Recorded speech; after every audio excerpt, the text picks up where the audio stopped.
Mkwigura offices baziguraho na nekitambo kya misa ekyabemberwa Bishop wa Mbarara Diocese Bishop Lambert Binamji.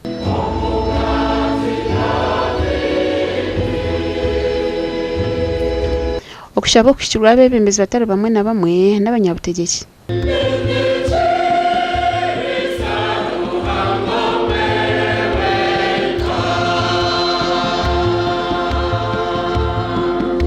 Yereka Ruhanga zoreka batahe bana kandi kugitura umumagaragani aho muherwa byona yaheza kuturisa akatunyisa natutuma kurgarusho zuru ayitukindikiro kundi natuhereza uri umwe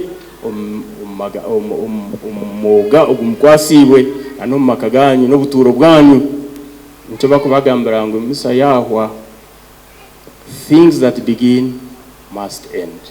Uri kuraba Kristo mu ihanga ryona ashobore kugenderwa abenshi barigire n'eshonga yo kugezaho kuta offices. Oguno mwanya gwaba abakristo abakorwa mu Archdiocese ya Mbarara ogwo kwishiraho dija kubaho offices zabo omiringo yona hariho no mwanya ogwo kubasa gukora hemukoro nangwa no kushabiramo hariho no mwanya ati ogurihikwa kongoro kuza kubana guturwamo nko kuguri ahabwa nk'abasacerdoti abakurugambara abarukuturo mu Kampala nangwa nabo abarukubabizire kutayaya aha mwanyogo.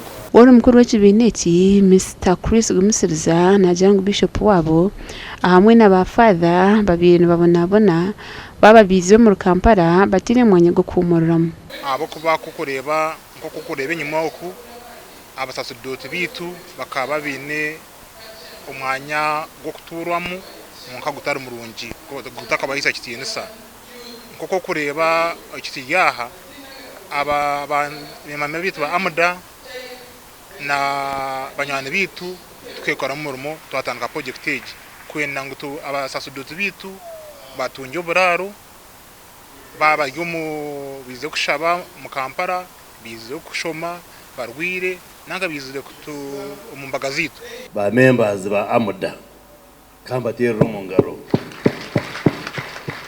abwa organization imwine ngoko byaranagamba ati Amuda yakabale Amuda yankahe mwenu chairman wa Amuda yakabararia twatwi na RDC izo barimwe yazamukoro gwaba Mothers Union rukunjiri yashemererwa bali organized ati bwana abasheja twaba challenge tukole Mothers Union yitu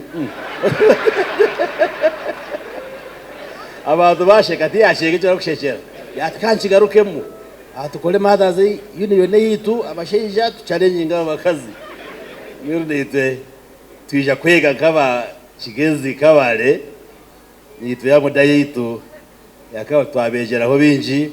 King Siza Murenga obyari umujenyi mukuru ashabera abazire kwedesa abana babo baciro bato kutina mukama nyewe nkatandika kumanya Amuda owanyanjwire okubanza Amuda ni private principal private secretary wanje Honorable Toyebwa Thomas ubwo ni principal ni umuntu wagumire munonga wa katanu mwinsi. He's number 5 in this country but he's my principal private secretary. Abamwa habanyishenjera bashyira mukorogo boreshero kushemererwa kw'amani abwo abakristo ba Mbarara Diocese abwo mu rumo rw'amano go barukora. Gasha kwa Jimmy Muhumuza.